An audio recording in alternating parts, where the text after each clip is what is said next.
সত্যি করে বলুন তো, আজ সকালে অ্যালার্ম বাজার পর আপনি কি সাথে সাথে উঠে পড়েছিলেন, নাকি স্নুজ বাটনটা টিপে বলেছিলেন আর মাত্র 5 মিনিট? আমি জানি উত্তরটা কি, কারণ আমার জীবনের অর্ধেকটা সময় আমি এই আর 5 মিনিটের ফাঁদে আটকা ছিলাম।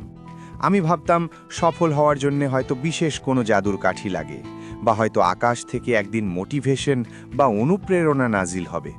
কিন্তু সেই দিনটা আর আসতো না। আমি শুধু পিছিয়েই পড়ছিলাম। আজ আমি আপনাদের সেই কঠিন সত্যগুলোর কথা বলবো, যা আমি অনেক দেরিতে শিখেছি। এই কথাগুলো মিষ্টি নয়, কিন্তু এগুলোই একমাত্র পথ যা আপনাকে সাধারণ থেকে অসাধারণ করে তুলতে পারে। যদি আপনি নিজের অজুহাতের কাছে হার মানতে মানতে ক্লান্ত হয়ে থাকেন, তবে এই গল্পটি আপনার জীবন বদলে দেবে। আমি যখন ভার্সিটি শেষ করলাম, তখন আমার স্বপ্ন ছিল আকাশ ছোঁয়া। আমি ভাবতাম আমি এমন কিছু করব যা সবাই মনে রাখবে। কিন্তু আমার বাস্তবতা ছিল ভিন্ন। আমি ছিলাম অজুহাতের রাজা। কোনো কাজ শুরু করার আগে আমি নিজেকে বলতাম, এখন তো মুড নেই, কাল সকালে করব। অথবা আজ খুব গরম, আজ থাক। আমি জানতাম না যে আমি আসলে আমার নিজের সবচেয়ে বড় শত্রুর সাথে সন্ধি করছি। সেই শত্রু হলো অলসতা। ভিডিওতে যেমন বলা হয়েছে, অলসতা কখনো সরাসরি আসে না, সে ছদ্মবেশে আসে। আমার কাছে সে আসতো ক্লান্তি বা বিশ্রামের নাম করে। আমি ভাবতাম আমি বিশ্রাম নিচ্ছি, কিন্তু আসলে আমি নিজেকে দুর্বল করছিলাম। আমার জীবনের প্রথম শিক্ষাটা ছিল খুব তিক্ত। আমি একটা বড় সুযোগ হারিয়েছিলাম শুধুমাত্র আলসেমি করে ডেডলাইন মিস করার কারণে। সেদিন আমি আয়নার সামনে দাঁড়িয়ে নিজেকে বলেছিলাম, আর না। আমি শিখলাম ডিসিপ্লিন বা শৃঙ্খলা কোনো পছন্দ নয়, এটি এমন একটি সিদ্ধান্ত যা আপনাকে প্রতিদিন নিতে হবে, বিশেষ করে যখন আপনার একদমই ইচ্ছে করবে না। আমি অলসতার সাথে আপোস করা বন্ধ করে দিলাম। যখনই আমার মন বলতো পরে করো, আমি সাথে সাথে উত্তর দিতাম, না, এক্ষুনি। এই ছোট্ট শব্দটা আমার জীবন বদলে দিয়েছিল। মনে রাখবেন, যদি আপনি অলসতার সাথে একবার আপোস করেন, সে বারবার জিতবে। আমার সবচেয়ে বড় সমস্যা ছিল চিন্তা করা। আমি কাজ করার চেয়ে কাজটা নিয়ে ভাবতে বেশি পছন্দ করতাম। ব্যায়াম শুরু করব, এটা ভাবতে ভাবতেই 2 ঘন্টা পার করে দিতাম। তখন আমি মেল রবিন্সের সেই বিখ্যাত দ্য 5 সেকেন্ড রুল কনসেপ্টটা আমার জীবনে প্রয়োগ করলাম, যা এই ভিডিওর শিক্ষার সাথে হুবহু মিলে যায়। আমি একটা নিয়ম করলাম, যখনই কোনো কাজের কথা মনে আসবে আমি নিজেকে 3 সেকেন্ড সময় দেব। 3, 2, 1, কাজ শুরু। কোনো চিন্তা ভাবনা নয়, কোনো অজুহাত নয়।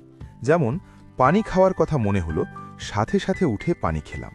পড়ার কথা মনে হলো, সাথে সাথে বই খুললাম।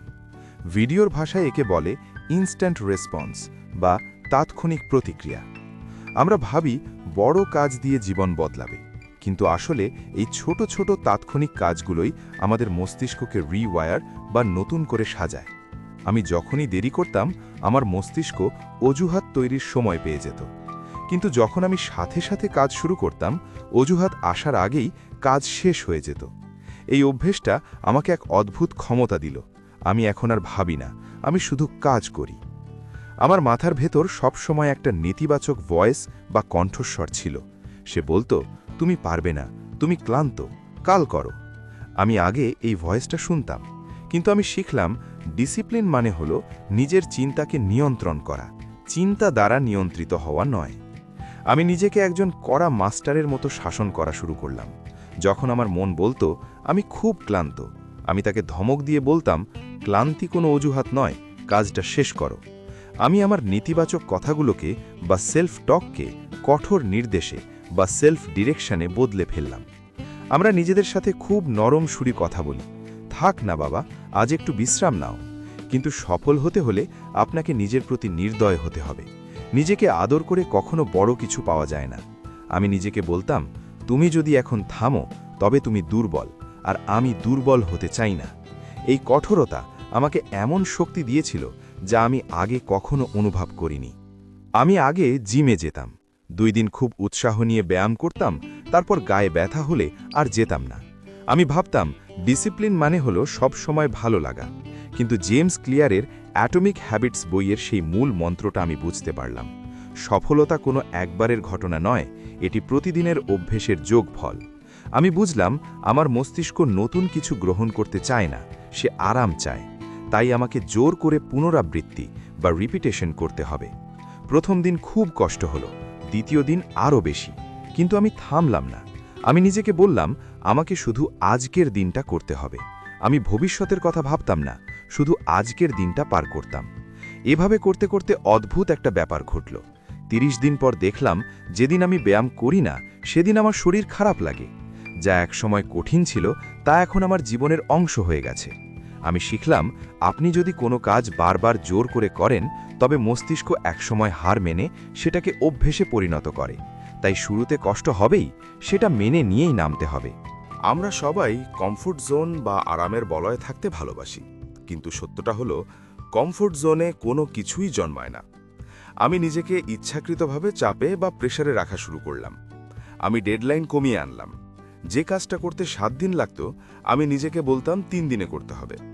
আমি মানুষকে আমার লক্ষ্যের কথা জানিয়ে দিতাম, যাতে আমি লজ্জার ভয়ে হলেও কাজটা করি। এই চাপ বা প্রেসার আমাকে সজাগ রাখত। আমরা ভাবি চাপ খারাপ, কিন্তু আসলে চাপই কয়লাকে হীরায় পরিণত করে। আমি নিজেকে বলতাম, কাল যদি আমার চাকরি চলে যায় তবে আমি কি করব? এই ভয়, এই চাপ আমাকে দৌড়াতে সাহায্য করত। ভিডিওর ভাষায় কমফর্ট বা আরাম আপনাকে দুর্বল করে, আর প্রেসার বা চাপ আপনাকে শক্তিশালী করে। তাই নিজের উপর দয়া করা বন্ধ করুন, নিজেকে চ্যালেঞ্জ দিন। আমার জীবনের সবচেয়ে বড় ভুল ধারণা ছিল আমি মোটিভেশনের জন্য অপেক্ষা করতাম। আমি ভাবতাম ইউটিউবে একটা ভিডিও দেখব, গায়ে কাঁটা দেবে, তারপর কাজ শুরু করব। কিন্তু বাস্তবতা হলো মোটিভেশন হলো বাতাসের মতো, কখনো থাকে কখনো থাকে না। কিন্তু ডিসিপ্লিন হলো পাহাড়ের মতো, যা ঝড়ের মধ্যেও অটল থাকে। আমি ঠিক করলাম, আমার মুড বা মেজাজের উপর আমার জীবন চলবে না। আমার ভালো লাগুক বা না লাগুক, যা করার তা আমি করবই। আমি আমার কাজকে নন নেগোশিয়েবল বা তর্ক সাপেক্ষহীন করে ফেললাম। যেমন দাঁত মাজা নিয়ে আমরা ভাবি না, তেমনি কাজ নিয়েও আমি ভাবা বন্ধ করে দিলাম। আমি নিজেকে বললাম, আমি সেই ব্যক্তি নই যে মোটিভেশনের জন্য অপেক্ষা করে। আমি সেই ব্যক্তি যে কাজ করে মোটিভেশন তৈরি করে। বিশ্বাস করুন, কাজ শুরু করার 5 মিনিট পর মোটিভেশন এমনিতেই চলে আসে। অপেক্ষা করবেন না, কাজ শুরু করুন, অনুভূতি পরে আসবে। আমাদের সবার ভেতরেই একটা ছোট্ট বাচ্চা আছে যে এখনই চকলেট খেতে চায়, এখনই ফোন চেক করতে চায়। একে বলে ইম্পালস। আমার সমস্যা ছিল ফোন। টুং করে শব্দ হলো আর আমি সব কাজ ফেলে ফোন হাতে নিলাম। এতে আমার ফোকাস নষ্ট হতো, সময় নষ্ট হতো। আমি শিখলাম, এই ক্ষণস্থায়ী সুখ আসলে দীর্ঘস্থায়ী যন্ত্রণার কারণ। যখনই আমার ফোন চেক করার ইচ্ছে হতো, আমি নিজেকে প্রশ্ন করতাম, এই 5 মিনিটের আনন্দ কি আমাকে আমার লক্ষ্যের কাছে নিয়ে যাবে নাকি দূরে? উত্তরটা সব সময় দূরে হতো। আমি ভিজুয়ালাইজ করতাম বা কল্পনা করতাম, যদি আমি এখন ফোন না ধরি তবে ভবিষ্যতে আমি কতটা সফল হব, আর যদি ধরি তবে কতটা পিছিয়ে পড়ব। এই দীর্ঘমেয়াদী ব্যথার চিন্তা আমাকে তাৎক্ষণিক লোভ সামলাতে সাহায্য করত। মনে রাখবেন, যেই নিজের তাৎক্ষণিক আবেগকে নিয়ন্ত্রণ করতে পারে না, সে কখনোই নিজের জীবনকে নিয়ন্ত্রণ করতে পারবে না। আমি আগে কঠিন কাজ দেখলে পালিয়ে যেতাম, কিন্তু এখন আমি কঠিন কাজ খুঁজি, কারণ আমি জানি যেখানে কষ্ট আছে সেখানেই বৃদ্ধি বা গ্রোথ আছে। আমি শিখেছি, কষ্ট বা পেন আসলে খারাপ কিছু নয়, এটা হলো দুর্বলতা শরীর থেকে বেরিয়ে যাওয়ার অনুভূতি। যখন আমি জিমে গিয়ে আর পারতাম না, তখন আমি নিজেকে বলতাম, এটাই সেই মুহূর্ত যেখানে আমি বদলাচ্ছি। যখন পড়তে গিয়ে ঘুম আসতো, আমি বলতাম, এটাই সেই পরীক্ষা যেখানে আমাকে জিততে হবে। আমি আমার মানসিকতাকে বদলে ফেলেছি। এখন আমি আরামকে ভয় পাই আর কষ্টকে আলিঙ্গন করি, কারণ আরাম আমাকে সাধারণ করে রাখে আর কষ্ট আমাকে অসাধারণ করে তোলে। আমরা সারা দিন অনেক কাজ করি, কিন্তু দিন শেষে দেখি আসল কাজটাই হয়নি। এটাকে বলে ফলস প্রোডাক্টিভিটি বা মিথ্যে কর্মক্ষমতা। আমি সারাদিন ইমেল চেক করতাম, টেবিল গোছাতাম, কিন্তু মেইন প্রজেক্ট ধরতাম না। আমি শিখলাম, আমার শক্তি সীমিত, তাই এটাকে লেজার বিমের মতো ফোকাস করতে হবে। আমি আমার দিনের সবচেয়ে গুরুত্বপূর্ণ 3টি কাজ ঠিক করতাম এবং আমার সর্বোচ্চ এনার্জি দিয়ে সেগুলো আগে শেষ করতাম। ফালতু আড্ডা, নিউজ ফিড স্ক্রলিং, এগুলো থেকে আমি নিজেকে পুরোপুরি সরিয়ে নিলাম। আমি এখন আর ব্যস্ত থাকি না, আমি এখন প্রোডাক্টিভ বা কার্যকরী থাকি। জীবনের এই পর্যায়ে এসে আমি বুঝেছি, কেউ আমাকে বাঁচাতে আসবে না। আমার বাবা মা, আমার বন্ধু, আমার বস, কেউ না। আমার জীবনটা আমার দায়িত্ব। আমি যদি আজ কাজ না করি, তবে 10 বছর পর আমাকেই পস্তাতে হবে। অন্য কেউ আমার হয়ে কেঁদে দেবে না। ভিডিওর শেষ কথাটা আমার হৃদয়ে গেঁথে গেছে। আপনি যখন অলসতার সাথে আপোষ করা বন্ধ করবেন, ঠিক সেই মুহূর্তেই আপনার নতুন জীবন শুরু হবে। হে তরুণ বন্ধু, তোমার হাতে সময় খুব কম। মোটিভেশনের আশায় বসে থেকো না, নিজের মনের বিরুদ্ধে যুদ্ধ ঘোষণা করো। আজ, এখন, এই মুহূর্ত থেকে নিজেকে বলো, আমি আর অলস থাকব না। উঠে দাঁড়াও এবং কাজ শুরু করো। মনে রেখো, বিজয়ী তারাই হয় যারা হারতে হারতে জেদ ধরে রাখে। বন্ধুরা, আমার অলসতা থেকে ডিসিপ্লিন হওয়ার এই যাত্রাটা সহজ ছিল না, কিন্তু এটা অসম্ভবও ছিল না। আমি যদি পারি, আপনিও পারবেন। আজকের এই গল্পে বলা প্রতিটি পয়েন্ট যদি আপনি নিজের জীবনে প্রয়োগ করেন, আমি গ্যারেন্টি দিচ্ছি 1 মাস পর আপনি নিজেকে চিনতে পারবেন না। যদি এই ভিডিওটি আপনার ভেতরের ঘুমন্ত সত্তাকে একটু হলেও জাগিয়ে তুলতে পারে, তবে অনুরোধ করব, ভিডিওটিতে একটি লাইক দিন। আপনাদের একটি লাইক আমাকে বুঝতে সাহায্য করে যে আমি একা নই, আপনারা আমার সাথে আছেন।